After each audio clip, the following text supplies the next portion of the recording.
Welcome to Cook the Science.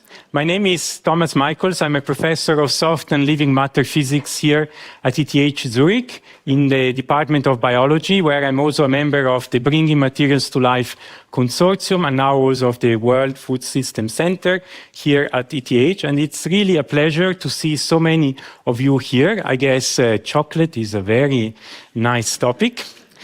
Really, this is the first Cook the Science lecture of this new academic year. We are actually celebrating our anniversary. We started exactly 1 year ago with this public lecture series. And for the people that are new to Cook the Science is this public lecture series that we have started here at ETH Zurich with the goal of bringing science closer to the public using something that we all love and enjoy, which is cooking. And so this really creates a very nice way to explain science in a way that is delicious and entertaining.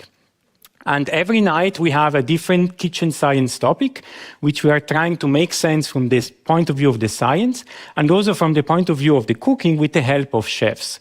And the topic tonight is particularly delicious, as well as being extremely interesting from a scientific perspective, and namely chocolate. And to help us navigate this fantastic world of chocolate, tonight we have a very special guest. We have Laura Schälchli, co-owner of LaFlor Chocolate, which is a chocolate making company directly here in Zurich. And we have really a tight program. Tonight we will try to make different types of preparations. We will also have tastings, so I hope you are hungry, but don't start eating the tastings yet. They are for later, where we will do a sensory analysis. So that will be interesting. And so I say, let's start immediately. Thank you. Thank you, Thomas, and the whole crew for inviting me. It's a pleasure to be here, and after working with chocolate for almost 10 years now, this program has made me fall in love with chocolate again in a different way. Well, I thought you were saying science, but no. I hope to convince you. But it was very fun to prepare. So before we start working and tasting chocolate, I would really like to start with where cacao comes from. So cacao grows along the equator, 20 degrees north and south.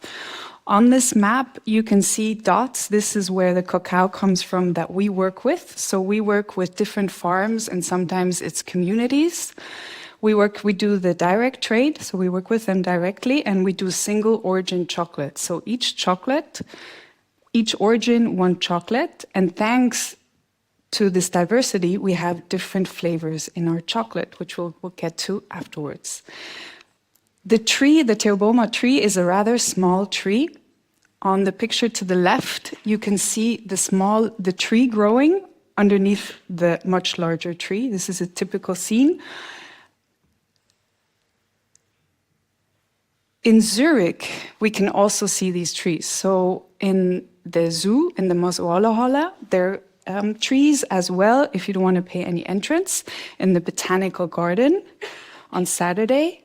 On Saturday, actually, I just remembered, there's a market, the Obstsortenmarkt, in the botanical garden. So you can come and visit the trees and come and visit us and have a hot chocolate. Fantastic. I just remembered. I know what to do this weekend. Or you can go to the Stadtgärtnerei in Hubertus. There's a Martini-Markt in November.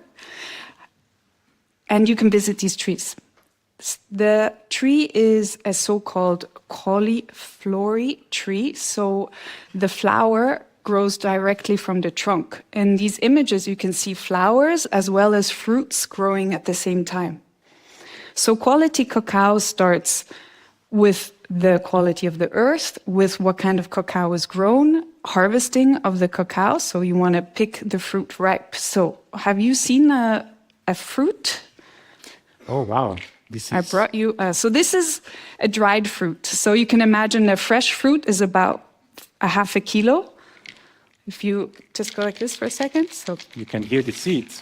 So there's seeds inside. This is a dried one. So you can see in the hand, here I'm holding, there's different ways to open up this fruit. Either you open up with a machete or you open up with like a wooden stick and you crack it open, because what we're interested in are the seeds inside. Around these seeds is flesh. It's kind of like eating a lychee. So you eat it and the seed is not edible yet. And this flesh it's very sweet, and you can get the sugar out of it. There's Koa, which maybe some of you have seen, this company that works with cacao from Ghana and sells this fruit juice as well as sugar flakes. Dieter Meier as well as Lindt, they both have a chocolate where they work with the sugar of this fruit. So they use the entire fruit. So they use the seeds as well as the sugar to make a chocolate bar. So pay attention next time you're in the supermarket. Back to the seeds. So you take out the seeds out of the fruit, and then you need to ferment the seeds. In this process, the bitterness is decreased, and you can imagine making sourdough bread. So it's a spontaneous fermentation. So you have the sugar and the yeast in the air, and you either can ferment under banana leaves, like on the picture to the left, or in wooden boxes, like in the picture to the right. So this is a process that really takes attention and time. Whoever of you has done sourdough bread knows what I'm talking about. It's not that easy. It takes 3 to 5 days, depending on different factors. And in this process, the bitterness is decreased and the flavors are developed. This is what we're looking for, fine flavor cacao, because we want the different flavors. Again, you can take the turn on, I want to produce fast, there's no transparency, or I really want to make a good quality product. After the fermentation comes the drying. There's different ways to dry. The important thing is that it has to be turned, so also this takes several days. These are different images. Way on the top left, that's Hacienda Limón.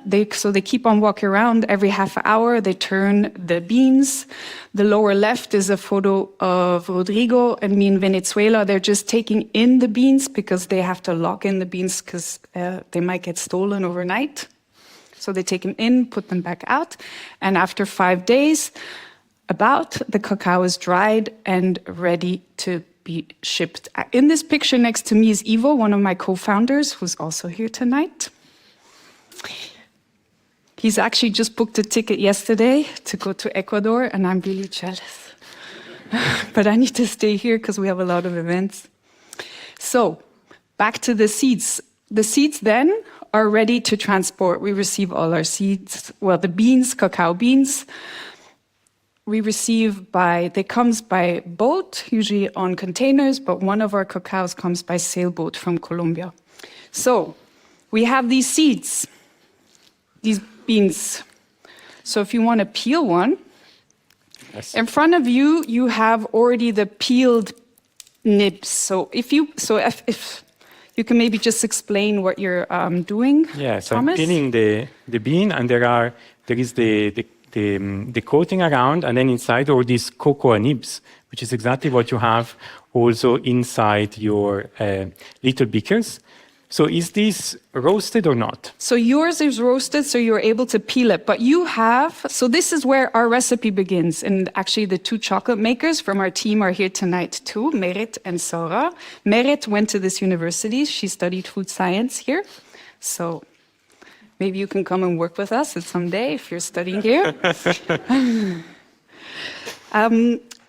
You have in front of you, you have cacao nibs, once raw and roasted. So this is where the recipe starts. We roast the nibs. You can, of course, make raw chocolate if you want, but this is where we put our signature to it. If you want to try both, maybe I hope you have some water with you, because maybe it's a little bit dry in your mouth, but if you want to try. We didn't think of that. So the water, yeah. So you can also see that has different color, but if you just pay attention to how does it taste? They are really delicious. And they already taste a little bit like chocolate, and clearly like a dark chocolate. They're really good. I'm not going to say which chocolate this is, which cacao this is of the chocolate, but you are going to taste the chocolate of these nibs afterwards. Not yet. So the cacao nibs, there's about 50% fat, there's proteins, there's minerals. In marketing language, you call this a superfood. Yes. There's no sugar in it yet. Granola. Yes. Very good. Yeah. So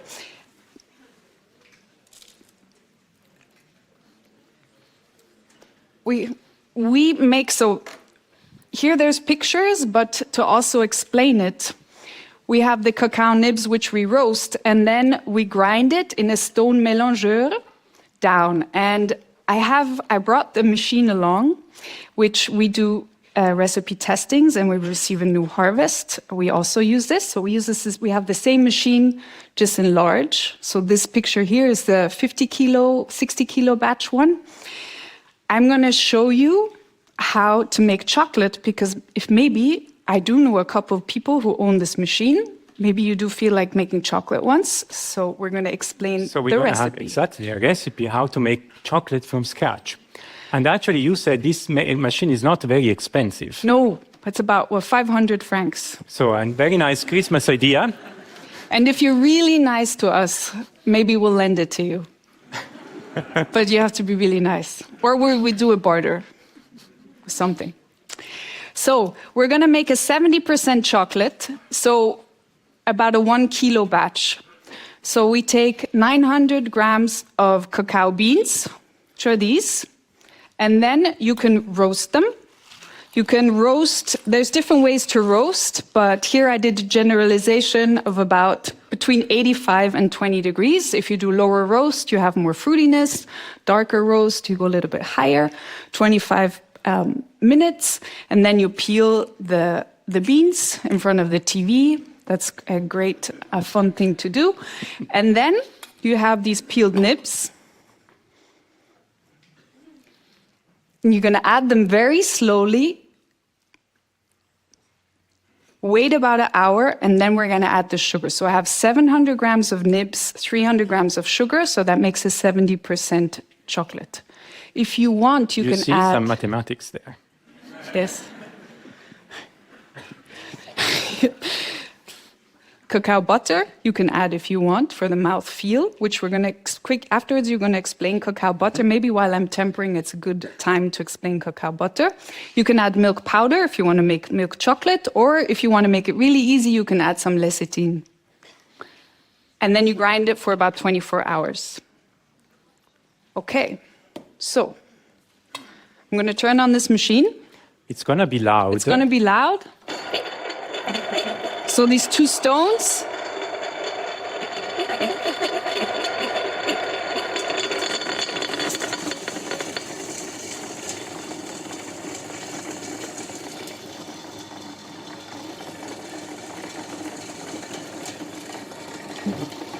I'm going to stop it for a second so you can see how it's slowly grinding down the nibs.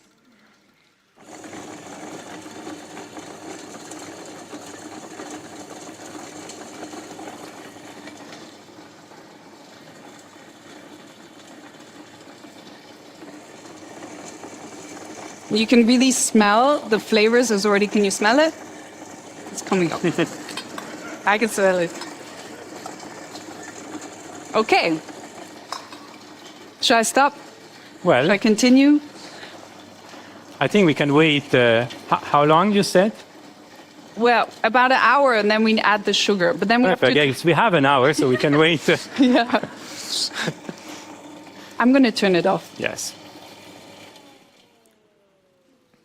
But we can show the final product. So if you wait, then you wait a full day, at least, of this. So your neighbors are going to be super happy about it. And then the result is going to be something like this. And to add to this, we want to get down to 20 micrometers because we want to really... You don't want to have a grainy chocolate, and our mouth can actually do... We skipped that before. Yes, well, so our mouth actually can detect particles down to the size of about 50 micrometers. So anything below that is going to be felt as very smooth. And that is really part of, particularly the Swiss tradition of making chocolate to have this very, very smooth texture. And this is because the particles are below this threshold size. I have this tool, which was actually the first tool I bought, because we did started making, so Ivo and some couple people and I started making chocolate with this machine at home. And this was the first machine I bought. We still use it. $25 on Amazon, I think it came from somewhere. But with this, I put the chocolate in between, and then I can measure the particle size, because our mouth cannot measure it. So we still use it. So this is our machine to measure. Yes. So we take out the chocolate because there's friction, there is heat. So in this, it grinds, the acidity comes out, and in here also the conching happens. So the conching, the air is pulled in. This is kind of a 2-in-1 low-budget version to make chocolate. There's different ways to make chocolate, but we make chocolate like this. After about 24 hours, when we have the fineness of the chocolate, this is Tegan of our team. He's taking out the chocolate. There's a sieve there because there might be some larger pieces stuck on the side. We put it aside and the chocolate gets hard. And then we have this beautiful untempered chocolate. So 3 pictures of, and this is for me super fascinating because it looks different all the time. So the untempered chocolate has these beautiful structures, but the problem is it's really not that fun to eat, because we want a very shiny chocolate and we want a nice snap and we want it to melt nicely. So afterwards, we're going to get into the depth of tempering, but we're going to continue. This is a Finn. He's tempering the chocolate, he's putting it into the forms, and then we package it. So I don't know about you, but I got a little bit hungry now after seeing all of this chocolate. So I think it's time for some tastings. Yes. So how are we doing on the time? Oh, we're good. I'm going to get my tastings. Yes. Typically, I never manage to try the tastings. Because we're going to do it together. Tonight, exactly. I'm going to participate as well. Okay, so we're going to start. Sensory analysis, really important. Have you done any classes? No. Wine courses? No, but we are actually planning to have a session then next semester, really more in-depth on sensory analysis. So I think sensory, we're going to do this now with chocolate, and I'm going to teach you, we're going to do it together. But what we're going to talk about, you can use for anything. Because the only moment we actually use it is when you order a bottle of wine and the person is standing in front of you and you kind of have to sensorially say if this is a bottle that you like or not. It's the only time when we really do it, but you can do it with bread, with cheese. So we're going to do it with these 3 chocolates, but with that's the beautiful thing, is that you can practice every day, and it's also a moment to kind of slow down, focus just what's in your mouth. First thing we do is we look at the chocolate. So you're still not eating, stay patient. 3 chocolates, and do you notice the different colors? Yes. Okay, that's good. Nice. Then, good. 1 point. So the first chocolate, you can. Which one are you getting? You take the one way on the left, the brown color one. So this is chocolate. Our chocolate bars have these lines, but we do sell chocolate in these bags. So in like kilo bags. So these are the chocolates that you have in front of you. So they might be a little bit thick. Some of you have thick, but it's about the snap. So you snap it, because that's also, so the shininess. This is so satisfying. Then the snap should have a nice snap. It is quite warm in here, so the snap might not be perfect. Don't put it in the mouth yet. So. Just snap it, 0 calories, Wait. all the enjoyment. So I have to be faster, I'm noticing. Okay, so first you have to smell. It's really important. Smell the chocolate. This is difficult. It takes time. Close your eyes. You can go like this, helps a lot, unless you just wash your hands with very strong soap. But smell it, close your eyes. Can you taste something? Yes, I can smell a lot of aromas. It's really nice. So this is very classic, I would say, like very classic chocolate flavor. Mm-hmm. Now we put it in our mouth. Finally. So you pay attention. How does it feel in your mouth? How does it melt in your mouth? Is it like what is the particle size? Because different machines, you have different chocolates. And then what's the aftertaste? I have here is a flavor map because there are over 600 flavors in cacao. So maybe this flavor map will help you because maybe you'll detect some flavors and be like, oh, I can't pinpoint it. Yes, I feel under pressure now. I taste chocolate. Guess that's in the middle, right? So it's really important. Sensory analysis has to be fun. I mean, if not, there's no point. But I taste honey. Yes, it's quite fruity. Mm-hmm. I can taste some acidity. So maybe some citrus also. And it melts rather slowly. Yeah. It's a little bit sticky in the mouth. Yeah. I have some coffee. Yes, I should say yes. Look, we'll be honest. I don't know how many coffees you've had today. Like this you do. If you do a professional, you do it in the morning. You're in a white cube. I mean, just take it with a grain of salt. No, it has to be fun. Yeah. And the first one is always the most difficult. So we'll go to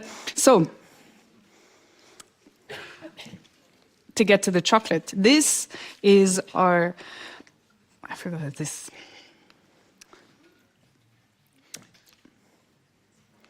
Hacienda Limon, 74% cacao. So this is our cacao from Ecuador. Mm-hmm. It's an autochtone heirloom variety. So 74% cacao and cacao butter, and the rest is sugar. So we work with local organic sugar. We ready for the next one? Yes. Okay. So that would be the blue one in the middle. Yes. So the blue one, and you notice it has a different color. So do you think this has less or more cacao inside, just by the color? Well, I would say less, but probably because you're asking, it's more. No. Oh man, you're over-analyzing. So what about in the nose? It smells different. Mm-hmm. It's a bit more fruity.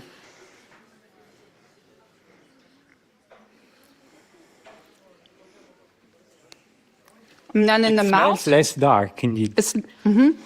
It doesn't have such a strong flavor. And in the nose, aroma in the nose. And the taste is very different.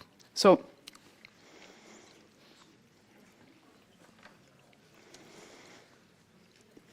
berry, yogurt. Yes, yes. Spice. Yeah. Yes. You still need to practice. I still need to practice the sensory analysis.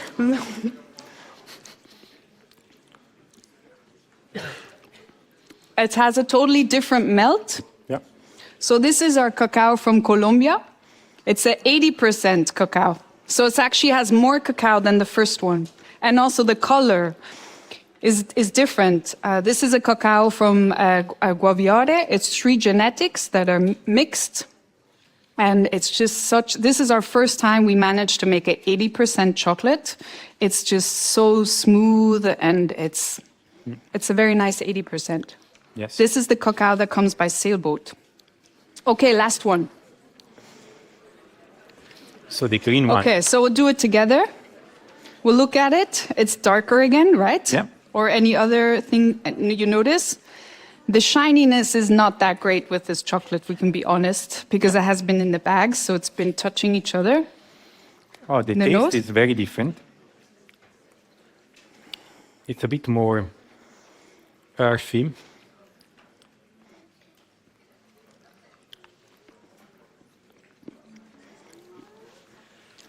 And it tastes more smoky almost. Am I right? Hmm? Oh, good. I say tobacco, citrus, so herb. Yeah, herbs. No, not herbs. It's more quite astringent in the mouth. Mm-hmm. Like woody, coffee, also molasses. And it melts really fast. Yes, it does. It comes fast. The flavor comes fast. It melts, and then the flavor goes away. So this is a 70% cacao from the organic farm Fazenda Vera Cruz in Brazil. So these are 3 of the 5 cacaos that we work with. I hope it helped you to kind of understand the different flavors that can be in chocolate. So next time you buy chocolate, pay attention to where the cacao comes from. But now we have to get into the... Now we have to do a little bit of science. Yeah. So you've been treated well with the chocolate. Now you're all sweetened up and ready to absorb all with the energies, the science. And I would actually like to start with a question, which is, why is chocolate shiny? As we have seen, untempered chocolate looks something like this when you just cool it down. But then we have to do this tempering process to achieve this very beautiful, shiny chocolate here. And so this is something that maybe you don't notice until you actually do. And the reason for this actually has to do with the main topic of tonight, which are phase transitions and in particular crystallization.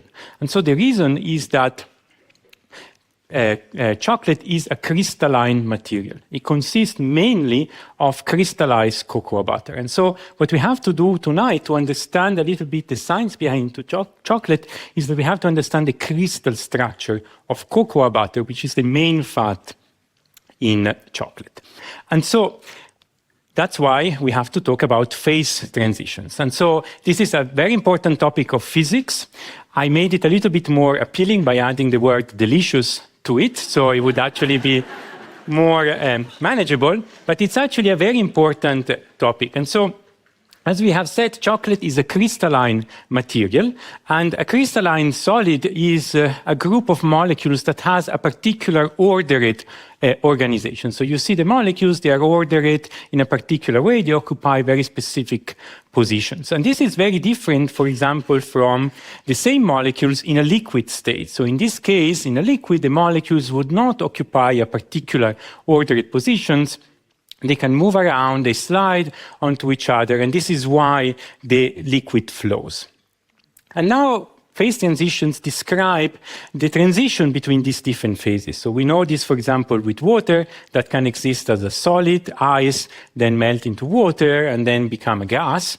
And so phase transitions are these changes of state of matter. And now what is very interesting here and what physics tells us is that these transitions, say for example going from a liquid to a solid, a crystalline solid, is not something that happens gradually. It's not that as we change, for example, temperature, the liquid gradually becomes a solid, but it comes abruptly. So that actually means that there is a very specific transition point. So in particular, we have here temperature, which is our control parameter. And if we start with the liquid state, if we cool down below this critical point here, Tc, then we would immediately go into the crystalline order.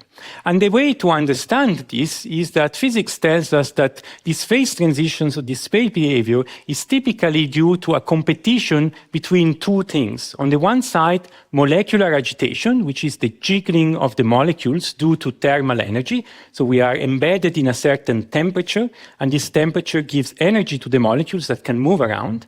And the interaction energy, which is the fact that these molecules can stick to each other to form bonds and therefore organize themselves in disordered structure. And it's really the balance between these two tendencies that describes this transition. And so this is very well summarized in this equation. Very good for the you that remembered. So we always clap when we see equations. And so what you see here on this side of the equation, we have U, which is the internal energy. So this is the sticking energy, so the bonds between the molecules. And on the other side, we have the term that describes molecular agitation, so really the jiggling between these molecules. And this is in particular controlled by temperature. So the higher the temperature, the more these molecules are agitated. And so you can see really now how this transition happens to be controlled by temperature, because at high temperature we have a lot of molecular agitation. The internal energy, so the sticking energy, is not enough to keep the molecules in place exactly at the location they have to be in the crystalline order, so they would move around. But as we lower the temperature, this term here becomes smaller, and eventually you reach a point where this jiggling energy is lower than this sticking energy, and then sticking dominates. And so the molecules will still move around a little bit, but they will stay mostly in their specified position. And so the transition happens really when these two tendencies, the sticking and the jiggling, match. And this is what this equation is trying to describe. Now, what we have seen here is this is one possible way of arranging the molecules in a crystalline order, but you can actually imagine that there are multiple ways to do this. So, for example, we could organize the same molecules in this other crystalline organization. So this would also be a crystal structure. Here you see the molecules are a little bit more packed, but still a crystal. And so this is a very important phenomenon that we call polymorphism. So it's a very complicated word to mean a polymorph is a solid that can exist in multiple crystal structures. And so the word comes from the Greek poly, which means many, and morphe, which means form. So many forms. And this is very important for chocolate because, as we will see, chocolate can crystallize in many different forms. So it's actually a polymorph. It's a polymorphic material. And now, in general, what we can understand from this equation here is that the ordering of the molecule, in particular the packing, plays an important role in determining this transition here. And in general, the more packed the molecules are in a certain crystalline order, that means we have a higher internal energy. So we have more sticking, if you want. And so the transition point is determined when the sticking and the jiggling are balanced. And so you see that if we have a higher sticking energy, we need a higher temperature to make the molecules move enough to then fall out of place.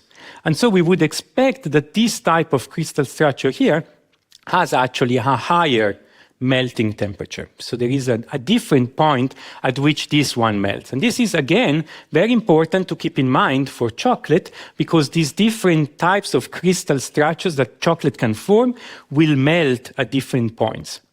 So they have different transition points. So keep that in mind. Now, let's actually try to go back to chocolate. And so why is this relevant? As I said, it's relevant because chocolate is a crystalline material. And so if we were actually to zoom in into one of these beautiful, shiny chocolate bars from Laura, we would actually see three main ingredients, which have been already mentioned before. So we have sugar, which we typically add. Then we have cocoa solids, which is the brown part of the cocoa beans, which are ground, and then they form these particles, very, very tiny particles that give the color brown to the chocolate. And then we also have cocoa butter, which is here in a crystalline form. So it provides actually a matrix, a crystal matrix, where the sugar and the cocoa solid are suspended.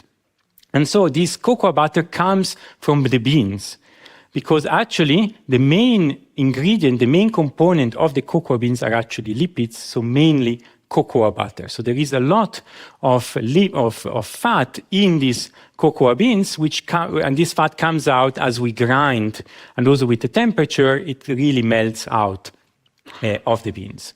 And then we can also have other ingredients. Sometimes it has already been mentioned. So we can have, for example, milk powder. If we're making, for example, a milk chocolate, we can have also emulsifiers. So lecithin that has been mentioned before. This is an emulsifier. It helps to suspend these particles of sugar in the cocoa butter matrix. And here is a beautiful image of under a microscope of a chocolate bar, where you see really this fat matrix here of the crystalline cocoa butter, and then these black dots here are cocoa solids, which are suspended in the matrix, and then you have here these crystals of sugar, these sugar agglomerates, which are also suspended in the chocolate bar. Now, why is this relevant? Well, we have to understand this from a molecular perspective. So we have to ask ourselves, what is cocoa butter? And so we have seen before that understanding the phase transition from a molecular perspective of the ordering of the molecules is very important and very helpful to see when things transition from liquid to solid. And so that must be important for chocolate. So we need to understand what are the molecules that crystallize in chocolate. And so these are molecules of cocoa butter, and cocoa butter is primarily composed of triglycerides. Triglycerides are molecules that look like this. They have 3 arms, so there is a glycerol molecule here in the middle that links 3 fatty acids in this type of structure here. And there are 3 main types of fatty acids that we have here. One is a palmitic acid, one is stearic acid, and then one is oleic acid. And so we can visualize it a little bit better here with this kind of molecular structure. The oleic acid has this double bond, so it's actually a curved structure, and then there is the glycerol molecule that acts a little bit as a link that binds the molecules together. So we would have the glycerol, which is a little bit the glue, and then we can add at each arm one fatty acid, and we can choose different combinations. So one option is, for example, you take one palmitic molecule, then one stearic one, and then, for example, an oleic acid, and then they would react to form this triglyceride, which is this molecule that has these 3 arms and is linked by the glycerol. And in general, you have this formula here where you see the glycerol linking 3 arms. And here I have these dots here to say that actually you can have different combinations. So here we have palmitic, stearic, and oleic. But you can also have, for example, palmitic, oleic, palmitic, stearic, oleic, stearic, and so on. So you have different combinations of forming these triglycerides. Now, let's think about the crystallization. So this is the fundamental molecule.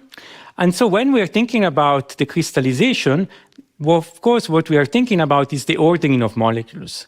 And so here I'm going to try to distill the essence from the molecular structure. So we will forget beyond, the molecular details. And what we realize is that this molecule has this interesting shape here that looks a little bit like a tuning fork. So if there are musicians among you, you know that the tuning fork is that tool that you use to get the note, particularly in a choir.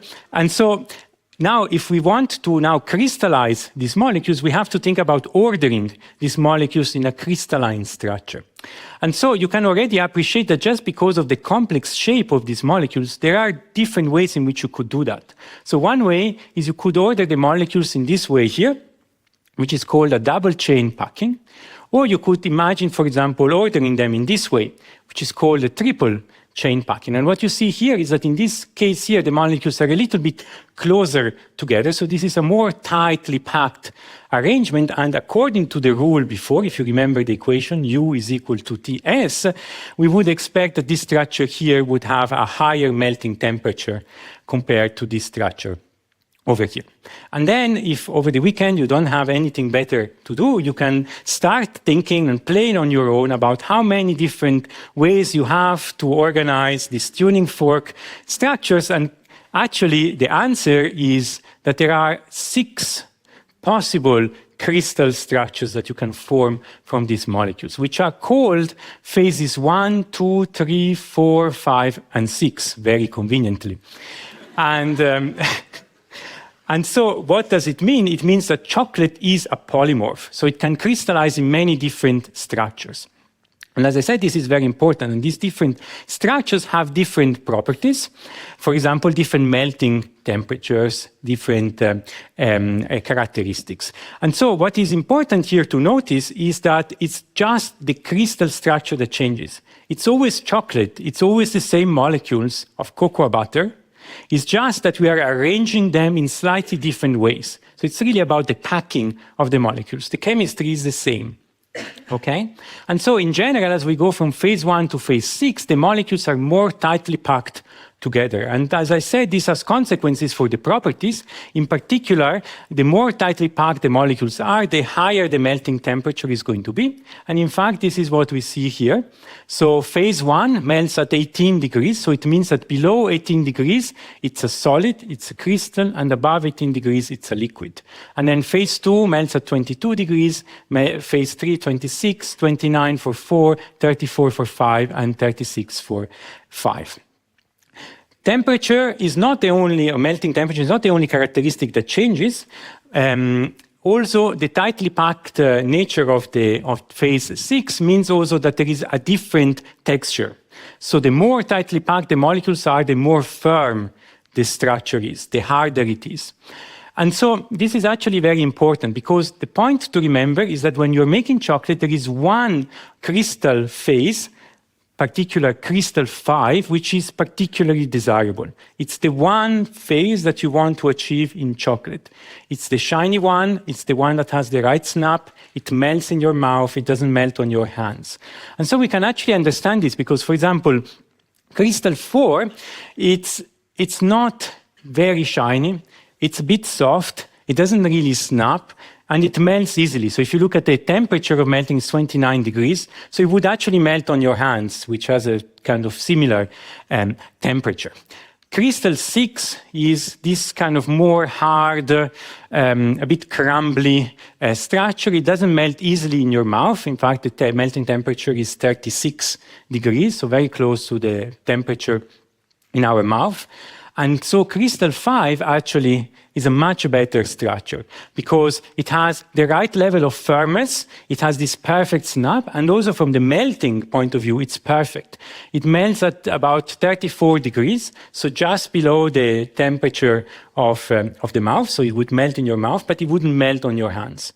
So it's really some magic of nature that has given us this crystal 5. And so, as I said, this is really the best crystal for chocolate. So if you want to remember, this is like Chanel number 5. This is, remember, crystal 5. And so this is why, I mean, the chocolate that you would buy, for example, from Laura, it's mostly crystal 5. And this is why it's so hard to work with chocolate, at least at a good level, because you really want to control the crystallization process such that you get only crystal 5. And so this is where tempering comes in, this word that we have heard before. Tempering, it's about controlling the temperature in such a way that we can control the crystallization process and produce only crystal 5 and not of the other crystals. Okay? And so this is really the basic of tempering. And now we are going to actually do some tempering. We will do 2 techniques.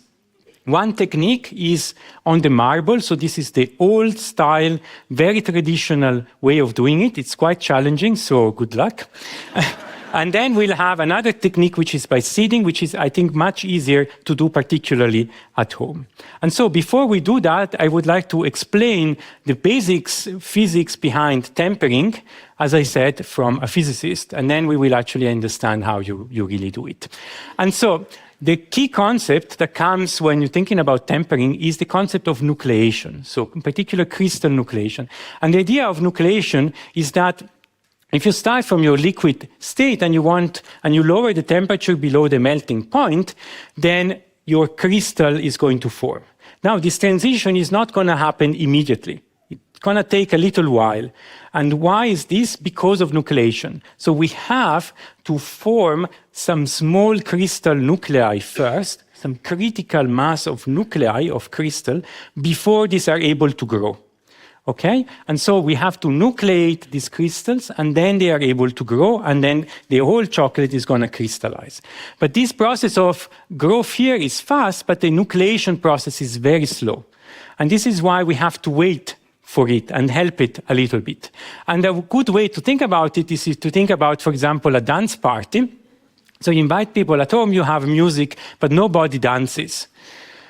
Until there is a critical number of people that start to dance, and then everybody feels okay and starts to dance. So the idea is that it's much easier to add on to an existing dance than to nucleate another dance in some other room. Okay, so nucleation is slow, hard, you need a critical mass, and then the party takes off and it grows. Okay? So this is the concept of nucleation, which of course we have to put into an equation.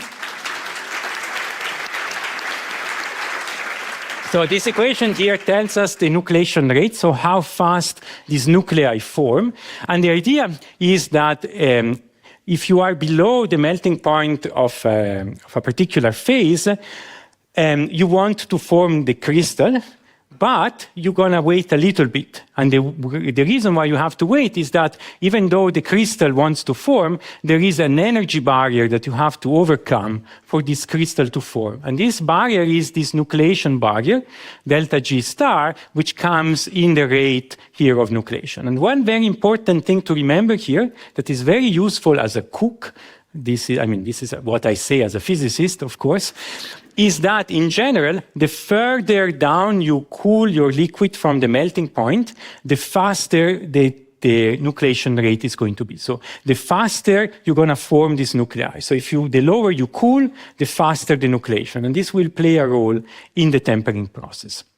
And so to understand tempering, I have here a little diagram with, where you see temperature versus time, because we have to make graphs as scientists. So here it is. And I've put here the different melting temperatures of the different phases, 1 to 6, for your reference. And now we were going to try to follow different types of protocols for heating and cooling and try to understand how we can control the temperature to make sure we form only crystal 5.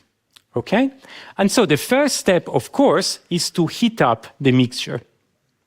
And so we heat up our mixture, and this is important such that we can create a liquid state. So this, typically we heat up above 45 degrees, as we will see, such that we melt all the crystals. This is above the melting point of the crystal 6.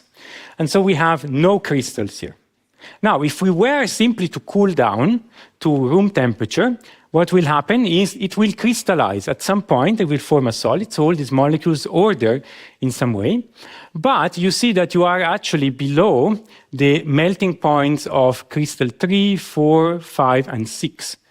So the result of this is that you will get actually multiple different phases. So you're not going to just get crystal 5, you get all the other crystals that you don't want. Okay? And so this is the reason why if you just cool chocolate like that, it doesn't work. It's fine, you can eat it, but it's not going to be so good like the chocolate you've tried. And so how can we do this? Let's try it out. So I get my polymorph, my favorite one. Yeah, exactly. Okay, so because this is almost like a cooking show. Well, it is a cooking show. My chocolate is already melted. So you can either melt chocolate in a bain-marie, which is the best, but you do have to be careful about the water. Maybe afterwards, while I'm doing, we can talk about the water. Or in a microwave also works. So do you want to take the temperature of this? I have this wonderful pistol that I'm going to buy for Christmas. Oh, so it's 48.5 degrees. 48. So it's pretty one. So it should be about 45, between 45 and 50. So this is a dark chocolate. I will talk about it afterwards, but I will start because, so this is 600 grams. I'm going to put 400 grams on the marble because the marble is nice and cool and it's going to help me cool it off. So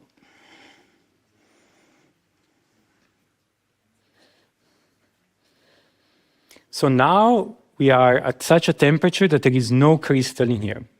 So the cocoa butter molecules that we have seen are floating around. The Ts term in the equation is dominating. And what?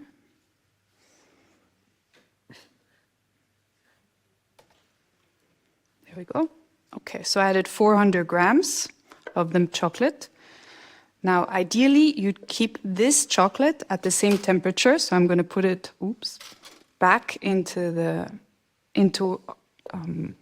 my holdomat, which I brought along. So I'm going to try and keep this at stable temperature. There you go. Okay. So. And now let's start. So do you want to take the temperature? Yeah. Just to kind of. Okay, so it says 39. So what I'm doing now is I'm just putting the chocolate back and forth on this marble. So maybe you want to talk about the different surfaces or... So this is going to take a while. Yes, so we have to do some small talk. Yes. But we have more physics to come. So I guess, so the marble is cold, so this is actually the way in which we are actually cooling the chocolate. So we're trying to go down to 24 degrees. So this is going to take a couple of minutes. Okay. Do you want to take the temperature now? Just to kind of... Perfect. So this is actually 34 now. Okay. Oh, it cooled down pretty fast. And you want to continuously move it around such that it cools homogeneously. Yes. Okay. So, of course, at laflor, we don't do this by hand every day. We have take a bit, right? We have a machine. We have a machine that does this. But even if we have a machine, it's very hard. And the point is that every chocolate has a different temperature that you need to work with. And the only company I know that really gives you these details of how you have to temper is Schälchli.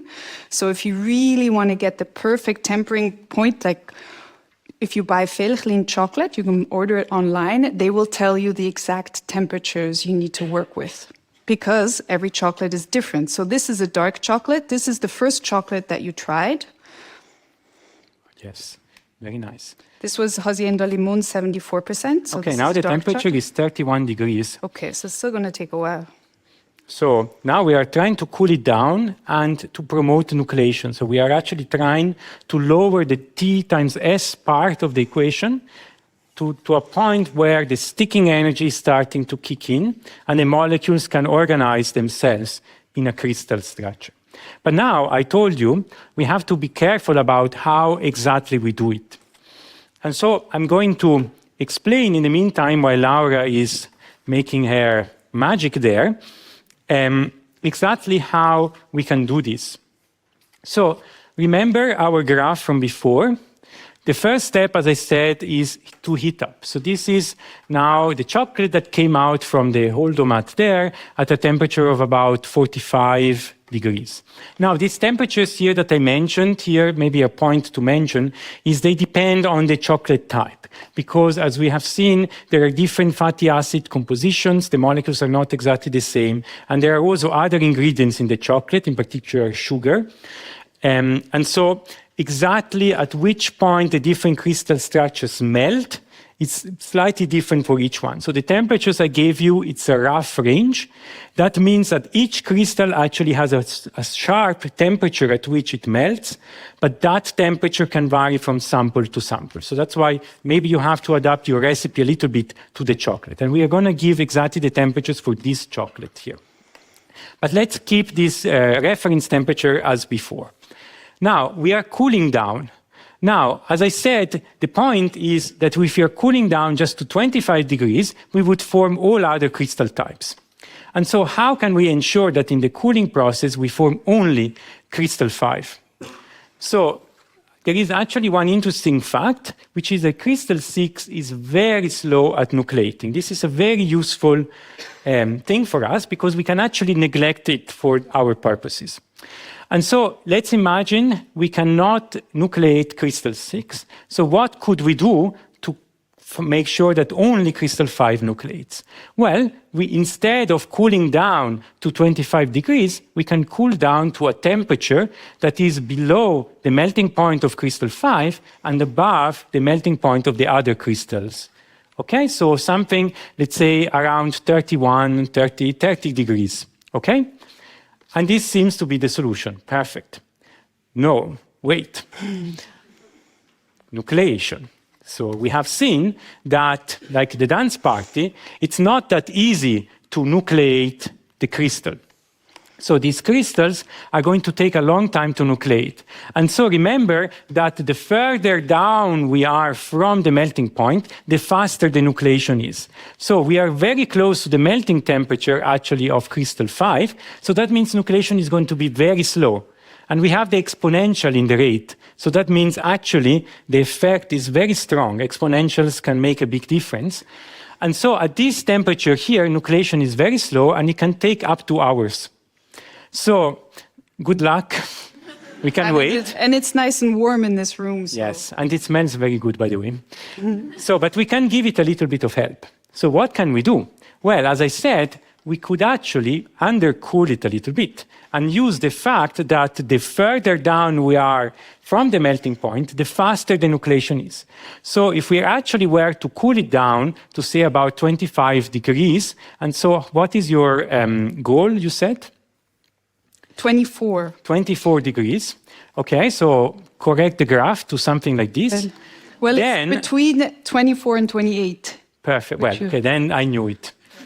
Well, So then at this point, we actually make the nucleation much faster. So we are nucleating crystal 5. But now notice how this new temperature here is below the melting point of crystal 4. So we would not nucleate only crystal 5, but we would also start to nucleate crystal 4. And so what can we do? Well, what we can do is exactly this process of tempering, which is to take the mixture after we've cooled it down to this 25 degrees and heat it up a little bit back to maybe 30 degrees, such that we are melting away the crystal 4 that we have formed, and we are left with the seeds of crystal 5, this nuclei of crystal 5, because we are here below the melting point of crystal 5. So we are not melting these crystals away, and these crystals now have nucleated. We've given them some help. And remember, nucleation is slow, growth is fast. So now that you have nucleated this crystal 5, these crystal 5 are going to grow very fast. And the chance that you get another nucleation event is much lower. So we don't really have to worry anymore once we have melted the crystal 4 for the cooling. So now we can take this mixture here, just cool it down to room temperature, put it in the fridge for maybe 10 minutes or so, because we know that because of the seeds of crystal that we have nucleated, they are going to grow very easily, and until eventually you have a beautiful macroscopic crystal 5. And so this is the process of tempering. And as I said, actually, interesting fact before I move on, tempering is not unique to chocolate. Actually, blacksmiths have been tempering metal for centuries, which is this idea that you actually control by heating and cooling in particular ways, you can actually control the microstructure of the metal that you are making. So this is a really general phenomenon that applies in material science, and we are applied material scientists, I guess, tonight, or applied blacksmiths, and so we are tempering something a little bit more delicious than metal. And so, as I said, we have to make sure that the temperatures are right. And so the temperatures for this specific chocolate is 45 to 50 degrees for the melting. Then we're going to add some of the chocolate that we left, we cool it on the marble to 24 to 28 degrees. And then we're going to mix it with the leftover chocolate, hot chocolate, to heat it up again. So we're going to do this heating up process here, not by heating it up, but by mixing it with the hot chocolate. And that's going to melt away the crystal 4. And the final temperature should be between 30 and 34 degrees. Just make sure that you don't overshoot. So if you would heat it up too much, be above the melting point of crystal 5, then you're going to melt those seeds crystals away, and you have to start again from the beginning. But then if you are here, then you can just cool it down. And so how are you doing over there? So it's melting, the temperature is going down quite slow because I think it's warm in here, but... Okay, it's 27. So it could, for certain chocolates, this temperature would work, but I know for this chocolate, it doesn't work. Okay, so let's keep going a little bit. So do we want it to work, or do we want it not? Well, let's give it another few minutes. Because it's also interesting to see but how what you can do is maybe you can explain as well this test that you can do to see if the chocolate is well tempered. But I can do that only after I mix it. Okay, perfect. So because what I'm actually waiting for is I want this chocolate mass. Do you notice how it's becoming? It's already 26. Yes. It's melting now. It's cooling down so pretty fast. So now you can notice how it's becoming thicker. Do you see how it's becoming? And I'm getting almost there, but it almost has to be like lumpy. like lumps in it. I mean, here I'm not working as nicely, so there should be no pieces Well, on the should- side, It's going down. but... And now it's becoming always more pasty. Yes. What is it now? 20. 25. Wow. Okay, it's cooling down. So you said It's- 24? Yeah. So we're almost there. Yeah, it needs to be thicker. Patience. How's your patience? Well, I don't know about you. Okay. Okay, it's now a little bit below 25. It's below So- 25? Yes, I think we can probably Okay. mix it.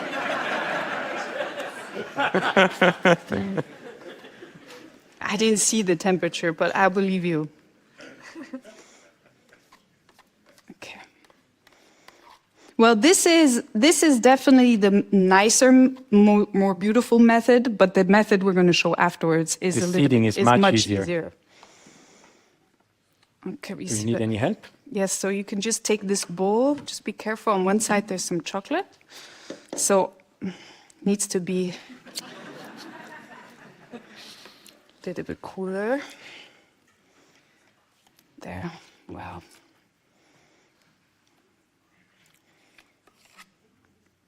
So we're adding the lower temperature. Yes. So now we have formed all the crystal 5. We have already this maybe crystal 4 in there. And so now we are heating it up a little bit Okay. to melt away the crystal 4.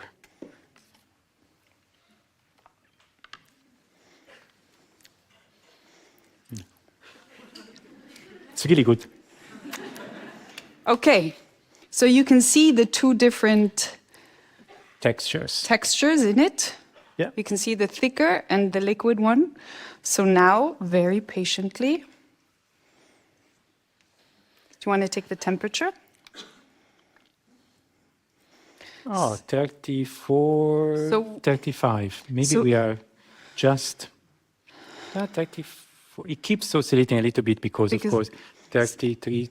I guess it's probably 34 point something. So we're aiming to bring it down to 30. Yeah.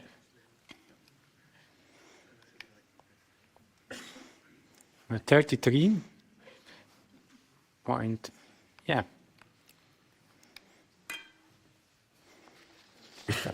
33.4.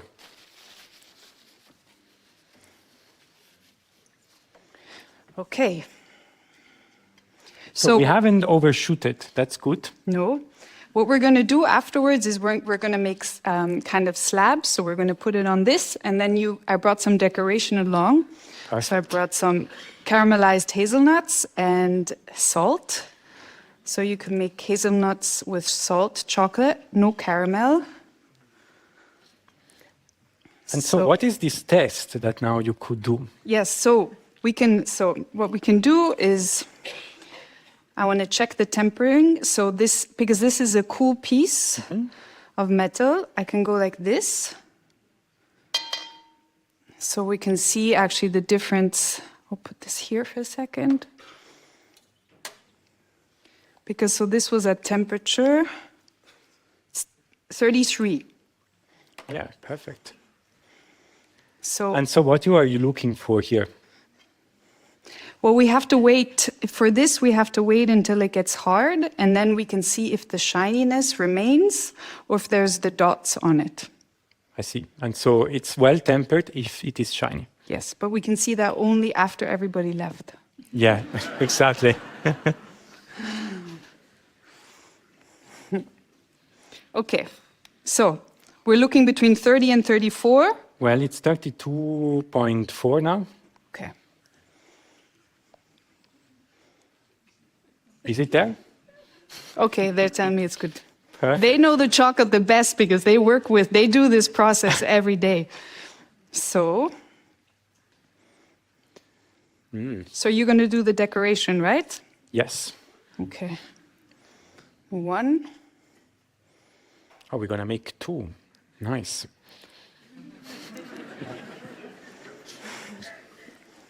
I can make a big one here, Yeah, so tonight like this. can have some nice chocolate.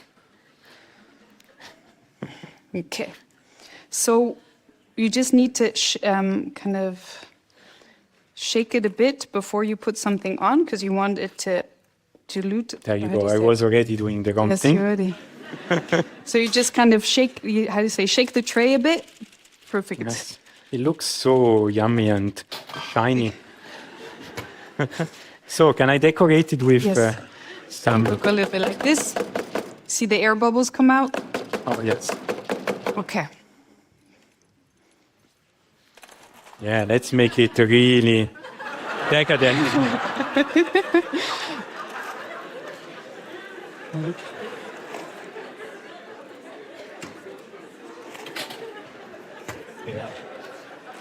Yes, and then maybe some cocoa nibs.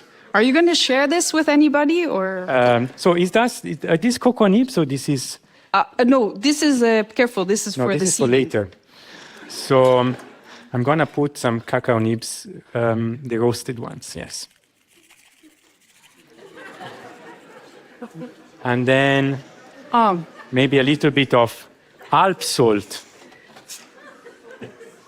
It's gonna be so bad. It's going to be great. Perfect. And then we can make a lint one here with the fleur de sel, like this. Perfect. And then I guess very nice. Okay. So we're gonna see how it comes out later.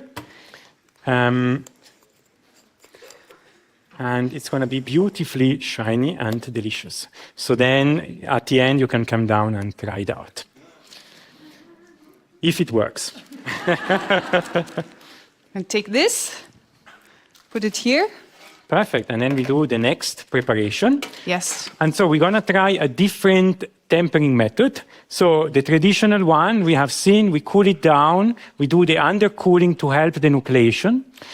But there is another technique which is by seeding. So the seeding means that we add already preformed crystals by using already tempered chocolate to cool it down.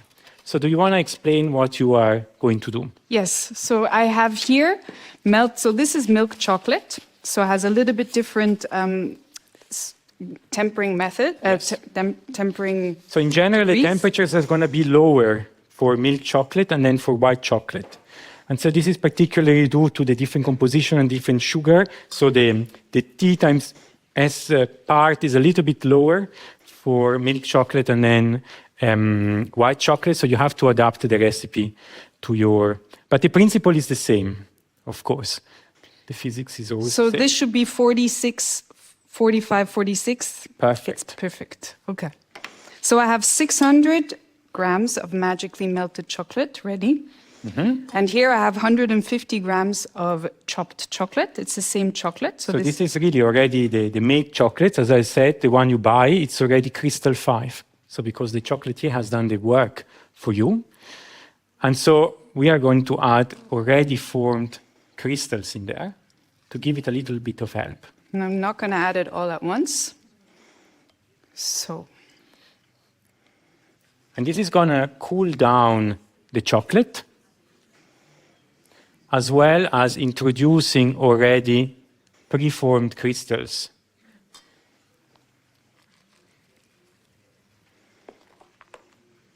And this, of course, is a much easier method to try at home. So if you want to play with a chocolate bar, you just keep some aside. Or if if you left chocolate in the car, or you put chocolate in the fridge, never do that. Do it. Unless, of course, it's very hot. But chocolate is best temperature to be kept between 16 and 20 degrees. So like red wine, ideally in your cellar. And if you do have a chocolate bar, air and light. So always close it well, because you have the volatile compounds and you'll lose the flavor of the chocolate. So do you want to take the temperature of this? Yes, I need the sorry. pistol. Perfect. Good. So, I really like this gadget. 37. 37, okay. So we have to get down to 27. Oh, wow. And so with this method, So the pieces are very small. If your pieces are too big, it's going to take you forever for the chocolate pieces to melt. So there is a little trick that you can do at the end to get the pieces out, but I'm going to wait a couple more minutes. How are we doing on time?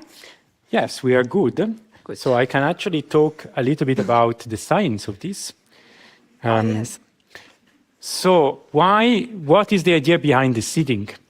So that brings us back to this concept of nucleation that we have seen before, and in particular there are two types of nucleation, homogeneous nucleation and heterogeneous nucleation. And so homogeneous nucleation is exactly the situation that we have seen before, where we are waiting some time for the molecules to spontaneously find each other, bump into each other, and start to form this seed crystal here that is then going to grow. And of course, because the molecules have to find each other and be in the right position, this is going to take a little while. And that's why it's a very slow process. But we can give it a little bit of help. So one way, as we've seen before, is under cooling, but the other way is to introduce already preformed seed crystals. Now, these crystals that we are introducing, they are exactly like a seed in a plant. They can grow a plant. Of course, they are going to grow, but at the same time, they also provide a template for the molecules to copy and latch onto to make the nucleation much faster. And so this is called heterogeneous nucleation. And that means that actually we are providing a template for the molecules to add on. And that speeds up the process considerably. What we are doing, effectively, we are lowering the energy barrier that we have to overcome, and we are making the rate of nucleation faster. So while homogeneous nucleation is very slow, nucleation by seeding is much faster. And so this is what we are trying to do with the tempering. We heat up. This is, again, always the same principle.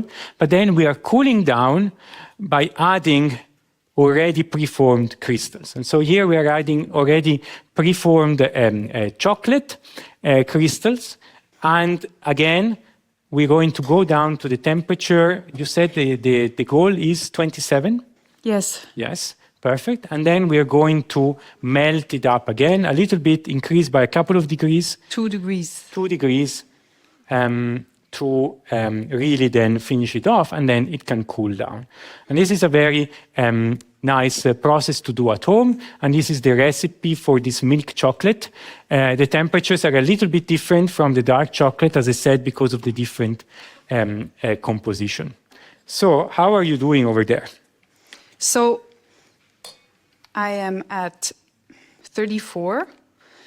It is also, you shouldn't be mixing it all the time. So you can also just let it sit a couple minutes, not too long, but like 3-4 minutes. You could let it do something else. And then, so if you look, there's little pieces inside.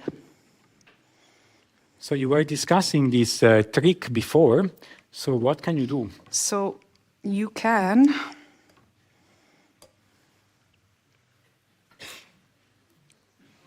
Oh. Maybe I should move away, just in case. Because there's the pieces inside, and we really, because we want a smooth chocolate. So I'm actually helping to mix it. Yes. Well, it's it's like a grinding. It's breaking the particles even smaller that I have, because we do want a smooth chocolate. I mean, I brought something rather easy tonight. I brought these candied orange slices. So when the chocolate is at 27 degrees, I'm going to reheat it again. So we have this. We use this machine, which you can get at Coop. Very scary. But you can also just use a hairdryer. It's fine too. All you have to be careful is that you don't burn the chocolate while you do it. Of course, you can reheat it also in a bain-marie. But then again, let's talk about the water in the chocolate. Yes, let's talk a little bit about water. This is going to be the last element of tonight. And in particular, I'm going to talk about a phenomenon that sometimes happens with chocolate, which is called sizzing. And so this is when the chocolate actually separates and it forms this kind of clumpy mess over here. I don't know if anybody has experienced this. And this happens when you have humidity, water, and for some reason, some water spills into your structure. And so why is this? Well, it actually comes about from a very important aspect, which I actually didn't mention too much before. I simplified a little bit, but remember that the structure of chocolate, it has this cocoa butter. Now, cocoa butter is a fat. And you know, for example, oil doesn't really like to mix with water. So it means it's actually a very low solubility in water. And so this is what we call a hydrophobic molecule. So phobia is like a fear of water. Okay, so this molecule fears water. Now we also have sugar, and you know sugar you can dissolve it in water. So actually it means that sugar likes the water and it's hydrophilic, so it loves the water. And so what I said is we have this cocoa butter matrix here, and we have these particles of sugar suspended in this matrix. And you can think that's actually a bit weird, right? Because how can we have a hydrophilic substance like sugar dispersed in an hydrophobic material? So it's a little bit as if we would have water dispersed in oil. This is the reason why we actually have another component here, which are emulsifiers. And emulsifiers are a little bit like the soap that you have at home to wash the dishes of the oil. They are molecules that have two parts. They have a head, which is hydrophilic, so it loves the water, and it have a tail, which is hydrophobic, so it actually loves the fat. And so what these molecules do, they will actually help to disperse the sugar in the chocolate. So they are going to have the tails exposed to the cocoa butter, and they will circle the sugar in like small capsules by exposing their head against the sugar. And so in this way, the sugar can stay dispersed in this fat matrix. But now the problem, and one actually very common emulsifier is lecithin, so you would find this in, particularly supermarket chocolates, you always find this lecithin, but in general you have proteins which are very good emulsifiers. And so what is the role of water? So why is water so bad? Well, remember, sugar likes water. And so if now a drop of water comes in, that sugar sees, oh, there is water, and it's going to be super attracted to the water. And so the sugar is going to start to agglomerate at the water spots, and then you start to have this separation of the sugar that says, oh, I don't like the fat too much, I prefer the water. And so this gives you this sizzing here. And so how can you actually rescue it? Well, counterintuitively, add more water. And the reason for this is that actually what you can do is you can add more water to this. You're going to have more sugar that is going to go to the water phase. And so you are helping to dissolve the sugar in the water. And now what you will have is we will have a diluted chocolate, but where the sugar is dissolved in the water. And now what you have to do is you have to disperse the cocoa butter, the fat, in the water. So you are inverting the situation, and your emulsifier is going to help you there because it's going to surround the cocoa butter parts with the tail and have the head exposed to the outside to the water to keep the cocoa butter dispersed in the water. Okay, and so this is a simple way in which you can do this. You're going to get more of a ganache. Actually, it's not really the chocolate like we are doing now. It's going to be a little bit more watery and a little bit more dilute, but you can still use it to coat, for example, an orange also. So this is a very important phenomenon. That's why you have to be careful of water. So how are we doing here? So we're aiming at 27. Well, actually now it's 30, so that's pretty good. I think we can... So, 30? Pretend it's 27, plus minus 5. So we're going to heat it up. So now the point is that we need to heat it up for 2 degrees. Yes. Which goes pretty fast. With this fantastic blow dryer, I have to get one. Yes. I need to have to get you a Goloxus-Gutschein. Okay, so just a bit like this, then we mix it. Perfect. Okay, we'll do it once more. Then we take the temperature.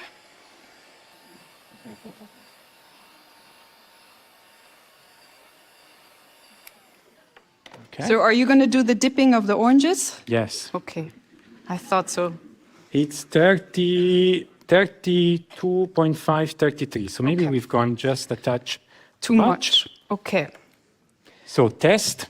So I'm going to do a tempering test, and over there you can see the other one has solidified. So really, when you take the test, you It's want quite to... shiny, actually. That's good. Well done. Which one? The Yeah. Yes, well, Look. you can see a little bit of streaks in there. Yeah, You can see but the second one is better. Yeah, so this was the first one, and then we were working it more, and that was the second test. Okay, so go ahead. Now can I dip? Very Yes. nice. Wow. So 1, 2.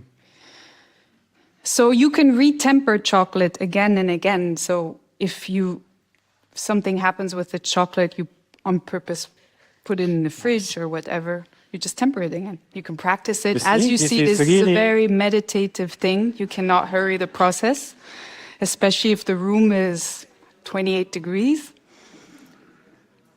I tried these ones yesterday because we did a run through. So delicious.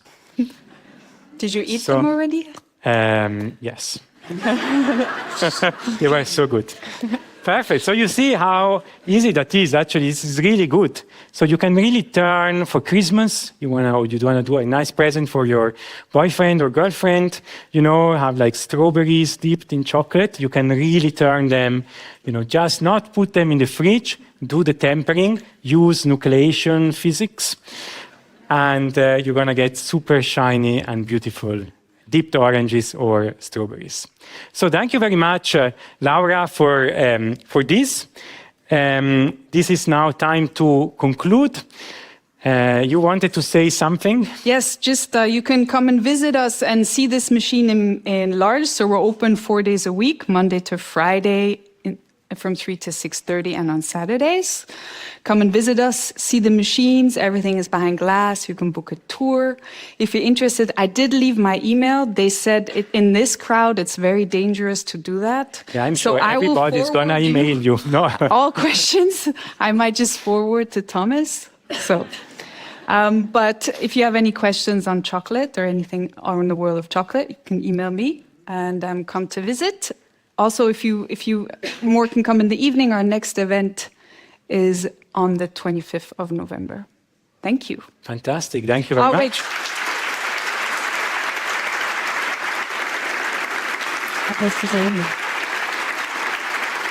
And